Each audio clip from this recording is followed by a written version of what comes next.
अगर आपका देखना सही नहीं है, मान लो आप टीवी देखते हैं, टीवी में गंदी बातें, मोबाइल में देखते हैं, लैपटॉप में गंदी बातें देखते हैं, तो आप भूल जाओ कि आप भक्ति करोगे। भक्ति नहीं होगी, भजन नहीं होगा, चिंतन वही चलेगा जो हम देखते हैं। जो लोग मोबाइल का प्रयोग दुरुपयोग कर रहे हैं, गंदी बातें देख रहे हैं, गंदी बातें सुन रहे हैं, वही गंदी बातें विचार में आएंगी, वही चेष्टा होगी, भक्ति क्या बनेगी, नाटक हो जाएगा। इसलिए देखना, सुनना, बोलना, इस पर संयम लाओ। खाना और पीना, इस पर संयम लाओ। उठना बैठना, किसके साथ बैठ रहे हो, क्या व्यवहार है। अगर कुसंग है तो सत्संग का सेवन करो, कुसंग का त्याग करो, तब आपके अंदर भाव पवित्र होंगे। नाम जब करोगे तो परमार्थ की पुष्टता आएगी। और भगवान की भक्ति खूब लीला कथा सुनने से, भगवान की लीला कथा का गायन करने से, भगवान की सेवा करने से, अर्चना, वंदना, साष्टांग दंडवत और उनका नाम कीर्तन करने से, इससे भक्ति पुष्ट हो जाती है। याद रखना चाहिए, अच्छे और बुरे भावों की उत्पत्ति, ये 10 बातें प्रधान होती हैं। आपके अंदर अच्छे भाव आ रहे हैं या बुरे भाव आ रहे हैं तो उनमें ये 10 बातें प्रधान हैं। पहला, स्थान। आप कहां बैठे हैं, कहां रह रहे हैं, किस जगह खड़े हैं, आपको स्थान देख करके ही बर्ताव में उतरना है। जैसे मदिरालय है, आप वहां खड़े होंगे तो तमोगुण अपने आप बढ़ने लगेगा, आसुरी प्रवृत्ति बढ़ने लगेगी। ऐसे ऐसे जिस स्थान पर खड़े होने से, देखने से, बात करने से हमारी वृत्ति बिगड़ रही, उस स्थान का तत्काल त्याग कर देना चाहिए, वहां से हट जाना चाहिए। पहला है स्थान। जैसे सत्संग, यमुना जी का एकांतिक पावन तट, किसी लता के नीचे, किसी संत भगवान के सानिध्य में, अब हमारा ये स्थान भजन वृत्ति बढ़ाएगा। उस व्यक्ति का घर जिसके पास जाने से वासनाएं बढ़ रही, उस स्थान में जहां दृश्य देखने से हमारे अंदर गंदी बातें आ रही, पहला है स्थान। दूसरा है अन्न। बहुत बड़ा प्रभाव अन्न का होता है। अगर अधर्म के द्वारा कमाया हुआ अन्न है तो बुद्धि अधर्म में ही लगेगी। यदि भोजन पकाते समय, रसोई रांधते समय आप विकारात्मक चिंतन कर रहे हैं तो कोई भी प्रसाद पाए उसके अंदर विकार जागृत हो जाएगा। अन्न का बहुत बड़ा प्रभाव पड़ता है। एक बार पूज्य पाद उड़िया बाबा जी महाराज अपने परिकर के साथ भ्रमण में थे तो किसी बड़े धनी मानी ने निमंत्रण दिया, महाराज आज यहीं रुको। तो बाबा ने कहा हम लोग गांव के अंदर नहीं रुकते, तो बाहर कोई वृक्षों का समुदाय, जंगल जैसा, तो उसमें वहां रुके, पर भोजन उनकी तरफ से, भोजन सबने पाया। जब सुबह हुआ तो महात्मा जन, साधक जन एक दूसरे की तरफ देखे और बोले आज तो हमको बड़ा दोष हुआ, गंदा स्वप्न आया और हमारा संयम बिगड़ गया। बोले ये तो हमको भी हुआ, जितने थे सबको हुआ। उड़िया बाबा के समीप गए, बाबा ने कहा अच्छा ऐसा हुआ, ये तो अन्न दोष है, बुलाओ अन्न पवाने वाले को, फिर चलेंगे।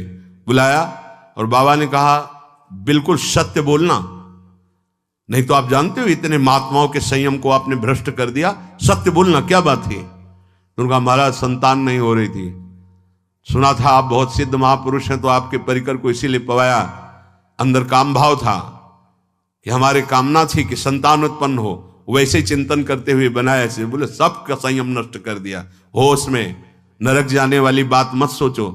अरे संतों को पवाओ जैसे अपने पुत्र को पवाते हैं, ऐसी भावना करनी चाहिए। आज हो भाग्य तो परिणाम खुद मंगल में निकलेगा। काम भाव से युक्त होकर क्यों बनाया, सब संतों के अंदर विकार पैदा कर दिया। अन्न का प्रभाव पड़ता है, हम जैसा अन्न पाते हैं वैसा। कई बार सुनाया है, सिद्ध महापुरुष पूज्य प्रातः स्मरण श्री बलराम दास जी महाराज झाड़ू मंडल के, यमुना के पावन तट पर ही है, रास मंडल के पास ही, वो अपने एक लता के नीचे बैठे हुए भगवत चिंतन कर रहे थे। अचानक यमुना जिस नजदीक है तो कोई माई स्नान किए हुए निकली तो नेत्रों ने देखा और विकार उत्पन्न हो गया। वयोवृद्ध सिद्ध महापुरुष, उन्होंने कहा आप तो इस शरीर को नष्ट कर दूंगा। शिष्यों ने कहा महाराज ऐसा क्यों? बोले किसी माता के शरीर को देखकर हमारे अंदर विकार क्यों आ गया? ऐसा नहीं, आज तक कभी नहीं हुआ, ऐसा क्यों हुआ? उनका महाराज आपस में सब शिष्यों ने कि कुछ ना कुछ तो खान पान में गड़बड़ी हो गई तभी ऐसा हुआ। बाबा आज परिक्रमा करते हैं वृंदावन की, बाद में आप जो आदेश करेंगे जैसा करेंगे, पहले परिक्रमा।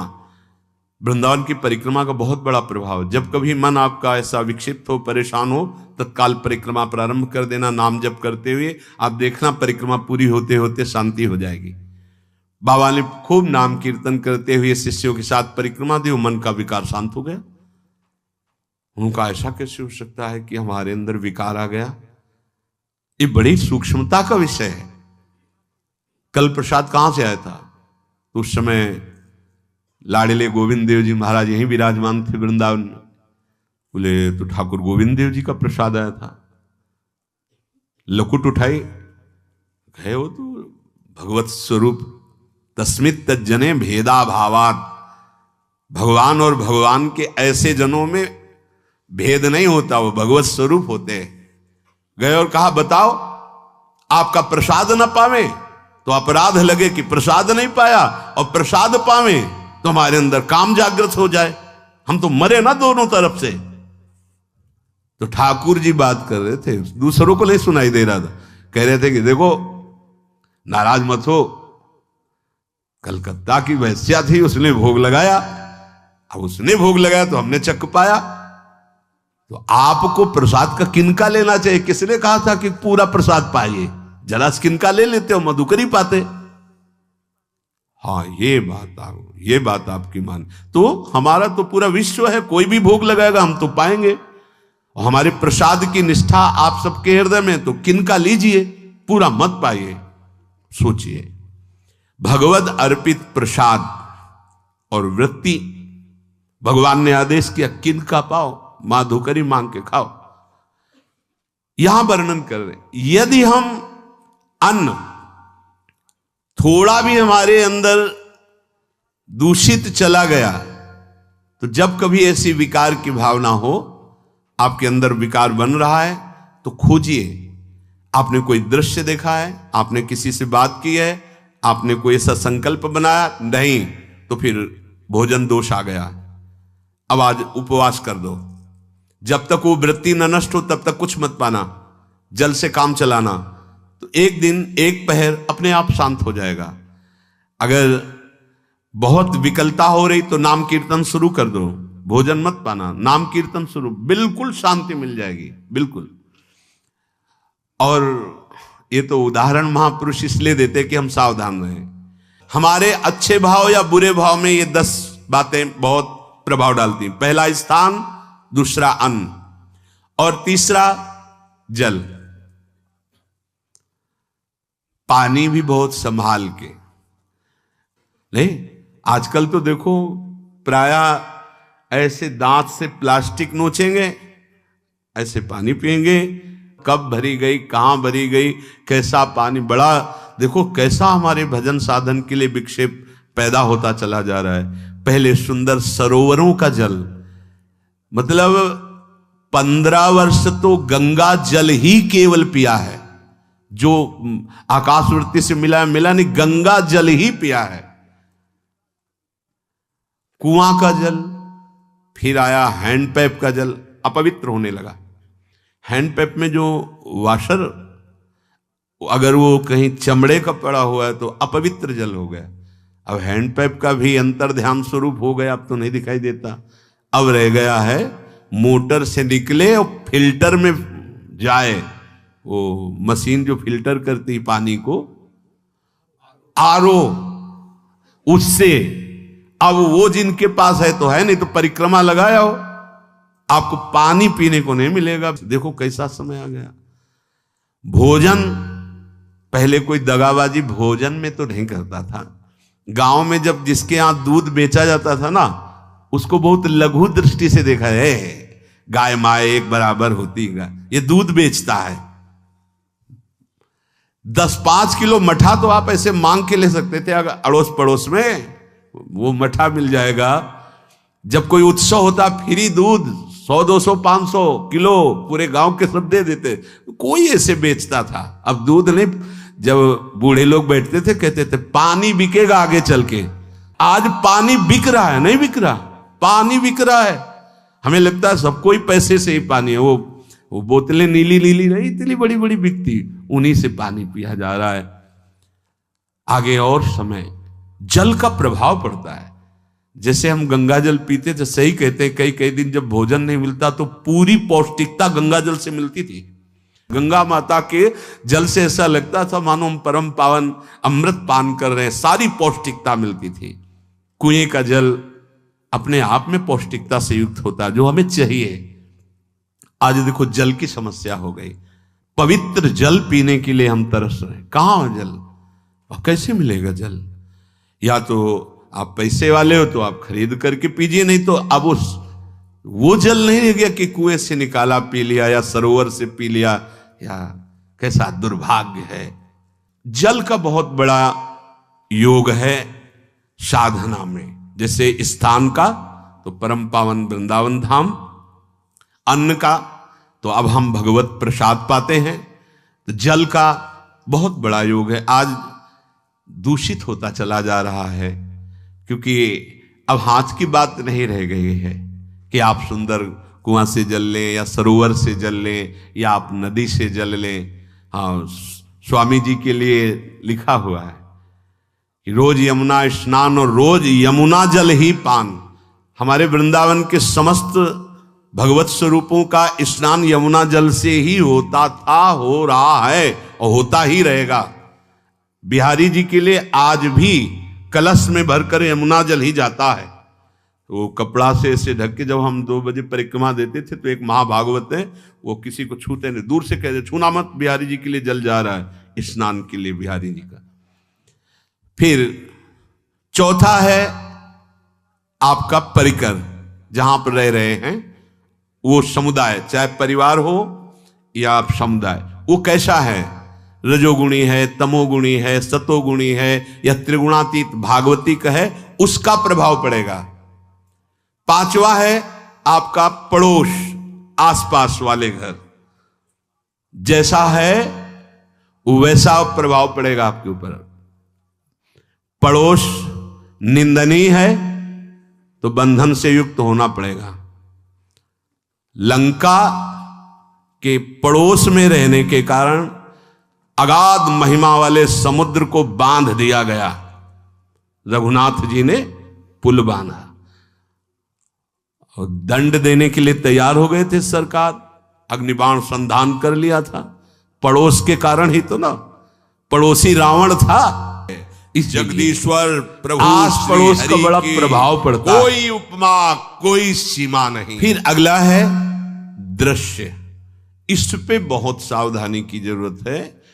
ये मोबाइल भगवान चल गए हैं, बहुत विस्तार से चल गए हैं।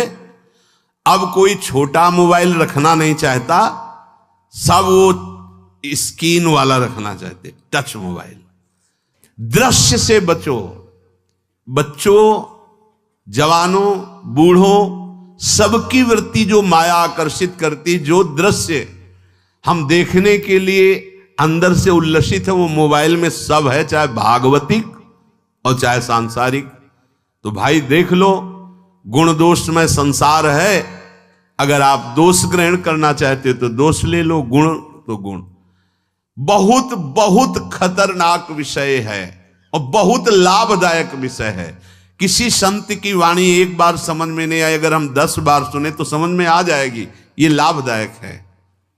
कभी कोई किसी से बात करनी, पहले जाए तो पोस्ट कार्ड चलते थे, एक कार्ड, वो 15 पैसे का इतना बड़ा वाला आता था, 25 पैसे का बंद वाला लिफाफे में आता था, नीले नीले कागज का 15 पैसे वाला कार्ड।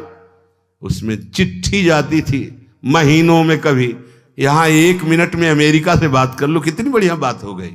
उसका दुरुपयोग ना करो। अब हमारी इतनी चंचल वृत्ति है कि दुरुपयोग करने के लिए उत्साह बढ़ जाता है। बोले अब सब काम हो गया है, अब एकांत सेवन कर रहे हैं, अंदर से सिटकिनी बंद और मोबाइल भगवान का संग शुरू। 2-4 मिनट सत्संग और अच्छे दृश्य देखे, फिर बगले में वहां सब होता है कि आप बस उसको ऑन कीजिए, फिर जो मनोरंजन शुरू होता है, फिर उपासक मिटिया मेट हो जाता है। ये बहुत सावधानी की बात कह रहे हैं। वैसे हमें लगता है यदि आप कोई बड़े कार्य वाले ना हो तो छोटा मोबाइल रखे तो अच्छा रहता है। तो इसलिए ये एक ऐसा कलयुग भगवान ने रचा है कि बचा पाना बड़ा मुश्किल है। इससे वृत्ति को बचाओ, जो बचा ले गया वो आगे साधना कर सकता है। बहुत सावधान बच्चों, हमें लगता है यदि आपका मन चंचल हो, आपके शासन में ना हो, तो स्क्रीन वाला मोबाइल अपने माता पिता को दे देना चाहिए। और हम कहते रखो, छोटा वाला रखो, कभी कोई आपत्ति विपत्ति या सूचना देनी हो, बढ़िया काम करता है। जरूरी नहीं है इतना बड़ा लेके चलना। हाँ, अगर आपको बहुत राजकीय विभाग के कार्य हैं तो बात अलग है कि कौन सी सामान कहाँ कैसे, तो वहां से वीडियो भेज रहा है, वो चेक कर रहा है, यस हाँ ठीक है अब चलाओ। अपने को क्या काम है? सत्संग अगर सुनना है तो सत्संग सुनने के अलग यंत्र आते हैं, चला दो उसमें, वो इतनी बड़ी लगती है उसमें चिप, पेन ड्राइव ऐसे लगा दो और सत्संग सुनो। जरूरी वो दृश्य वाला रखो। यहां कह रहे दृश्य, अगर गलत दृश्य देखा तो बावरे बन जाओगे, और अच्छा दृश्य देखा तो भगवान के मार्ग के पथिक बनोगे। तो देखो, अच्छे दृश्य में भी दोष दर्शन की वृत्ति की गुंजाइश है। जैसे कोई लीला हो रही है, लीला के पात्र, जैसे हमारे ब्रजमंडल में रास लीला होती थी, ऐसे 12 वर्ष 13 वर्ष के लीला पात्र, सब नव किशोर, जहां भाव ही बने रोते रहो। अब वहां बड़े बड़े लीला पात्र हैं, अगर हमारी भावना शासन में नहीं है तो वहां हम अंग प्रत्यंग के दर्शन से हमारी हाव भाव वहां जो हो रहा है उससे हमारी वृत्तियां बिगड़ जाएं। जब छोटे छोटे लाडली लाल परस्पर खेलते हैं तो केवल आशीर्वाद देने को, रोने का मन होता है। अगर आप लीला भी देख रहे हैं तो बहुत सावधानी की जरूरत है, क्योंकि वो चिदानंद शरीर नहीं है, पांच भौतिक शरीर। हमारी दृष्टि पंचभूत में लगी हुई है। नाम जप करो, लीला गायन करो, फिर देखो जो लीला, अरे यही जीवन का परम सुख मिलेगा, सच्ची मान लीजिए। बस हम बार बार ये कहते हैं, मोबाइल का सदुपयोग कीजिए, दुरुपयोग नहीं। मोबाइल बुरा नहीं, उसका प्रयोग बुरा है। दृश्य और साहित्य, वैसे ही मनोवृत्तियां फिसलने वाली हैं, और जब ये आ गया कि फिसलाने में कितना लाभ है तो ऐसा कोई साहित्य और आलोचना, ऐसी कोई वार्ता ना करे जिससे हमारे अंदर गंदे भाव आवे। यदि अच्छी चर्चा करते तो अच्छे भाव आते हैं। देखो, अभी ऐसी कोई भावुक चर्चा होने लगे तो सबका हृदय द्रवित हो जाएगा, और गंदी चर्चा हो तो हमारा हृदय विकार युक्त हो जाएगा। और कार्य, आप जो कार्य करते हैं उसका प्रभाव आपके मन के ऊपर पड़ता है। और उपासना, आप उपासना भोगों की करते हैं या योग की करते हैं, ये 10 से भाव बनते हैं और 10 से भाव बिगड़ते हैं। स्थान, अन्न, जल, परिवार, अड़ोस पड़ोस, दृश्य, साहित्य, आलोचना, आजीविका का कार्य और उपासना। यदि ये भागवतिक हुए तो आपके अंदर भगवत भाव बढ़ेगा, और यदि ये रजोगुणी तमोगुणी हुए तो आपके अंदर आसुरी भाव बढ़ेगा। इन 10 से सावधानी पूर्वक व्यवहार होना चाहिए। जैसे आस पड़ोस में है तो बड़ी सुविधा है, यहां कोई किसी से मतलब नहीं रखता, बगल वाला कौन रह रहा किसी से मतलब, ये बढ़िया है। ज्यादातर गांव में होता है, अपने यहां ये अच्छा है कि जैसे आप अपने कमरे में गए, किसी से कोई मतलब नहीं है, वैसे ऐसा ही जीवन रखना चाहिए। अड़ोस पर ये ज्यादा जो व्यवहार मित्रता बढ़ाने वाला विषय, ये धाम में नहीं है। वृंदावन में ऐसा नहीं व्यवहार रखना चाहिए। आपके पड़ोस में कौन रख रहा है आपका परिचय नहीं होना चाहिए, कौन कौन रह रहा है आपकी जानकारी नहीं होनी चाहिए। नजर नीची की, अपने कुटिया में गए, अपने ठाकुर जी से मतलब, अपने भजन से मतलब। ना पड़ोसी को कुछ देना चाहिए ना लेना चाहिए। बात समझ लेना कि जैसे आज उत्सव है, उनको हम बुलाते हैं, वो हमारे यहाँ, ये व्यवहार यहाँ नहीं है। बनवासी हो, ठाकुर का भोग लगाया, और अगर आपको बांटना है तो बाहर निकलो, आधा किलोमीटर दूर ऐसी जगह बांटो जो तुम्हें राधे श्याम दोबारा ना बोले, फिर वो तुम्हें बुलाएगा, फिर वो बैठेगा, फिर प्रपंच की बातें होंगी, निंदा स्तुति की होंगी, फिर बड़ी संगोष्ठी होती है, पता चलता है। क्या फायदा ऐसे जीवन से? आप वनवासी हो, समय एकांत में दीजिए, अपनी कुटिया में बैठिए, नाम जप कीजिए, निकलिए, सत्संग सुनिए, ठाकुर दर्शन कीजिए, परिक्रमा कीजिए, फिर अपनी कुटिया में ज्यादा व्यवहार में नहीं उतरना चाहिए। ये वनवास है, वृंदावन वास। सत्संग का सेवन, रजोगुण तमोगुण का त्याग, तो दुष्संग से आप बच जाएंगे। दुष्संग से बचने का मतलब है काम क्रोध मोह स्मृति भ्रंश बुद्धिनाश सर्वनाश कारणत्वात्। देवर्षि नारद जी कहते हैं, अगर दुष्संग का त्याग हो गया तो आप काम का, क्रोध का, मोह का, जो हमारी भगवत स्मृति का नाश कर देते हैं, जो हमारी बुद्धि का नाश कर देते हैं, जो हमारे सर्वनाश करने वाले हैं, इनका त्याग कर पाएंगे। कुसंग अगर हो गया तो इनका त्याग नहीं हो सकता, बहुत कठिन हो जाता है। भगवत संबंधी तत्वबोध होना या भगवत रहस्य लीला में प्रवेश पाना, जो अपनी इंद्रियों को भोगों में तृप्ति कराने की कोशिश कर रहे हैं, उनका चिंतन भोगों का ही होगा। तो कैसे तत्वबोध होगा, कैसे लीला में प्रवेश होगा, बस ध्यान देना है, कैसे हो पाएगा? क्योंकि जिस चित्त वृत्ति से भगवदाकार हमें वृत्ति करनी थी, वो तो हमने भोगों के चिंतन में लगा दी, भोग क्रियाओं में लगा दी। एक स्थिति होती है जब आपकी चित्त वृत्ति भगवदाकार हो गई है, तो व्यवहार में रहते हुए भी विषयान ग्रहणंत मुंचंतु वा, खान पान उठना बैठना है, सब बाहरी क्रियाएं हो रही हैं, अंतर से वो अपने आराध्य देव में सदैव स्थित रहता है। उसका परिचय आपको जब ऐसे महापुरुष का सानिध्य मिलेगा तो आप विषय सेवन करते हुए भी निर्विषय रहेंगे। आपके अंदर विषयों की प्रियता नहीं रह जाएगी। आपके अंदर एक प्रबल वैराग्य, ऐसी धारणा बन जाएगी, कुछ नहीं, कोई भी तुम्हें प्रभावित नहीं कर सकता। यद्यपि खान पान हर्ष आदि की सब व्यवहारिक वृत्तियां हैं, पर उस महापुरुष का प्रभाव ऐसा होगा कि आपका हृदय निर्विकार हो जाएगा। और बहुत ही त्याग की सब बातें की जा रही, लेकिन हृदय भी सही है तो संग से विषय रंग बढ़ जाएगा। ये देखा गया है। हृदय अगर निष्प्रिय है, जिसका हम संग कर रहे हैं, तो उसका परिणाम निष्प्रिय निकलेगा। व्यवहार में कुछ भी हो, निष्प्रियता ही आपकी बढ़ेगी, निर्विकारता बढ़ेगी, क्योंकि उसकी स्थिति का संग हो रहा है, उसका प्रभाव पड़ रहा है। तो सर्वनाश की जड़ है विषय चिंतन। ये बहुत बड़ी बात है। विषय चिंतन सर्वनाश की जड़ है।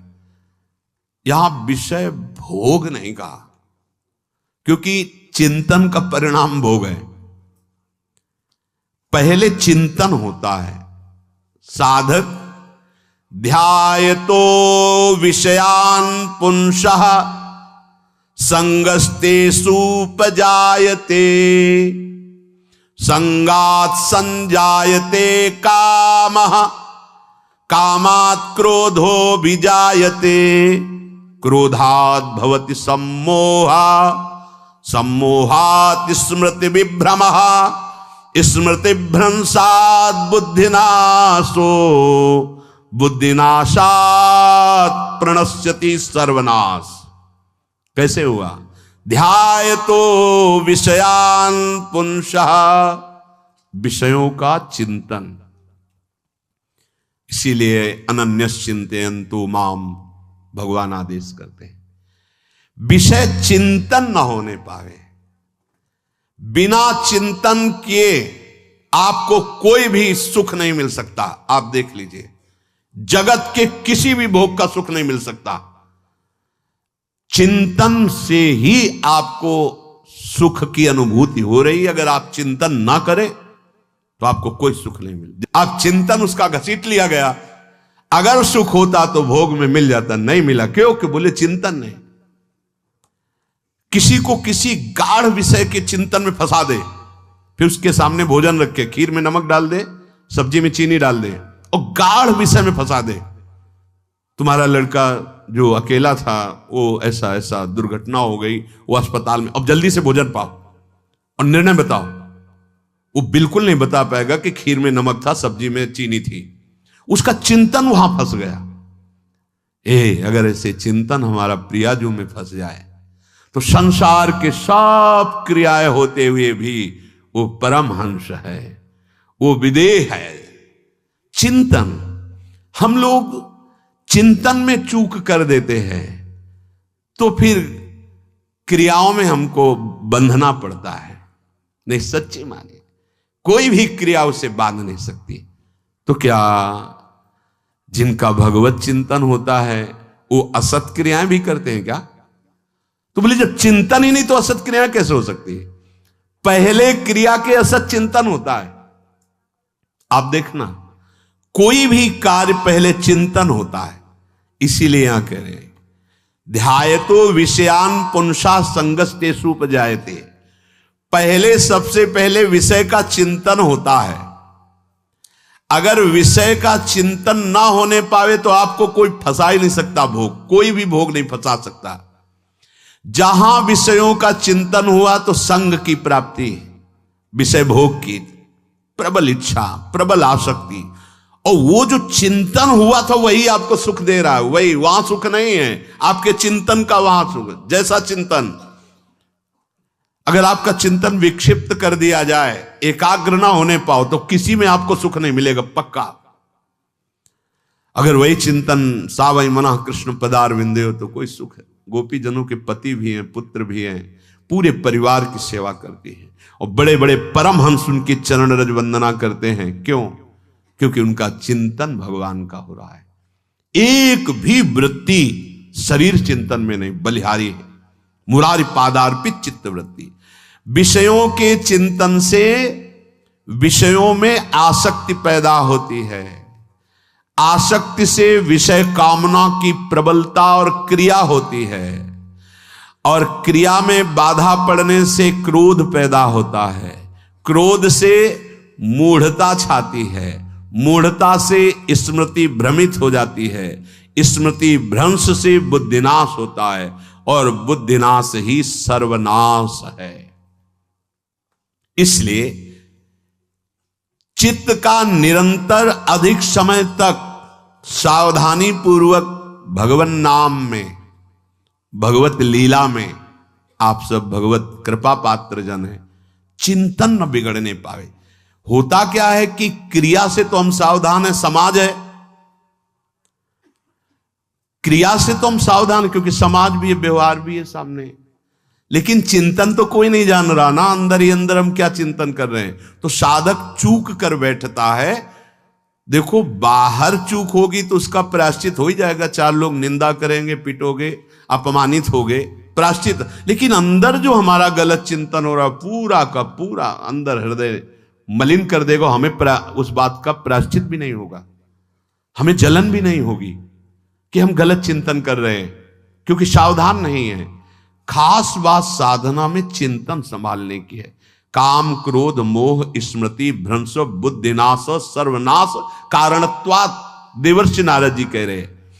चित्त का जहां अधिक चिंतन होता है वही हमारी तन्मयता बन जाती है, वही हमारा स्वरूप होने लगता है। बोले बहुत कामी पुरुष है, बोले बहुत क्रोधी पुरुष है, बोले बहुत नीच पुरुष है, पूरा संबोधन होने लगा उसके लिए, क्योंकि वो उसी चिंतन से, वैसी क्रियाओं से। अरे बोले तो बड़े भगत हैं, भगवान के स्वरूप है साक्षात। जो हम अधिक चिंतन करते हैं वही क्रियान्वित होता है, जो क्रिया होती, चिंतन होती, वैसे हमारा स्वरूप बन जाता है, वैसे हमारी स्थिति हो जाती है। सांसारिक विषयों और विषयी पुरुषों का शरीर संग, वाणी संग, मन के द्वारा संग, ये आपके अंदर विषय चिंतन बढ़ा देगा, विषय क्रियाओं में लगा देगा। इसलिए बहुत सावधान। विषय में कोई ताकत नहीं है, विषयासक्ति दुर्गति कर देती है। एक बार देवर्षि नारद जी जनक जी से कहा कि आप विदेह राज कैसे हैं, पत्नी भी है, परिवार भी है, सब वैभव भी है, वो आप एक राजा होते हुए विदेह राज, उनका आज विश्राम कीजिए, कल सुबह चर्चा करेंगे। तो रात्रि में अपने शयन गृह में देवर्षि नारद जी को शयन कराया और अपनी अर्धांगिनी से कहा कि आप जाकर शयन कीजिए देवर्षि नारद जी के साथ, जो आज्ञा। अब वहां देवर्षि नारद जी के समीप जब नारद जी ने देखा कोई स्त्री, तो शकिल गए और शकिल गए। वो तो आज्ञा जैसी हुई थी, जब दीवाल मिली तो दीवाल की तरफ मुंह करके लेटे रहे। अर्धरात्रि में उठी और चली गई। देवर्षि नारद जी सुबह गए और कहा कि ये क्या मजाक था आपका, यदि आपको ऐसा ही व्यवहार करना था तो आप हमसे कह देते तो हम बाहर जाकर शयन करते, आपने ऐसा क्यों किया? क्या हुआ महाराज? जब हम वहां शयन कर रहे थे, कुछ रात्रि व्यतीत होने पर आपकी अर्धांगिनी आई और लेट गई सैया पे। उनको पता नहीं कि एक देव ऋषि के साथ ऐसा व्यवहार नहीं कर। फिर क्या हुआ महाराज? फिर हम और खेलते गए, फिर दीवाल मिली तो उधर मुंह करके फिर सो गए। तो तुमने स्त्री को दीवाल नहीं समझा, दीवाल को दीवाल समझा। यही आप में और हम में फर्क है। आपके लिए जैसे दीवाल निश्चिंतता का कारण है, ऐसे ही हमारे लिए स्त्री होते हुए भी वो दीवाल की तरह ही है, किंचन मात्र विकार उत्पन्न नहीं कर सकती। यही अंतर है। इसी बात से हमको विदेह राज कहते हैं। ये स्थिति अब कह दे स्त्री शरीर और दीवाल में क्या ज्ञान की विशेषता? वो जड़ है और चैतन्य नहीं। ये शरीर भी जड़ है, चैतन्य आत्म तत्व है। पंचभूतों से दीवाल बनी है।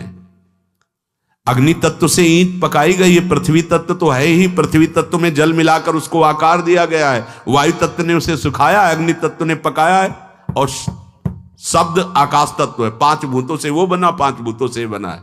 सच्चा ज्ञान ये कि इसमें और दीवाल में कोई अंतर नहीं। चैतन्य घन आत्म तत्व के कारण ये चलता फिरता नजर आता है, और वो खड़ा स्थायी जड़ दिखाई दे रहा है। इसमें भी भगवान है, उसमें भी भगवान है। इसमें भी पंचभूत है, उसमें भी पंचभूत है। नरसिंह भगवान खंभे से प्रकट हुए थे, बस केवल अज्ञान के कारण जड़ चैतन्य का भेद है। तब समझ में आया।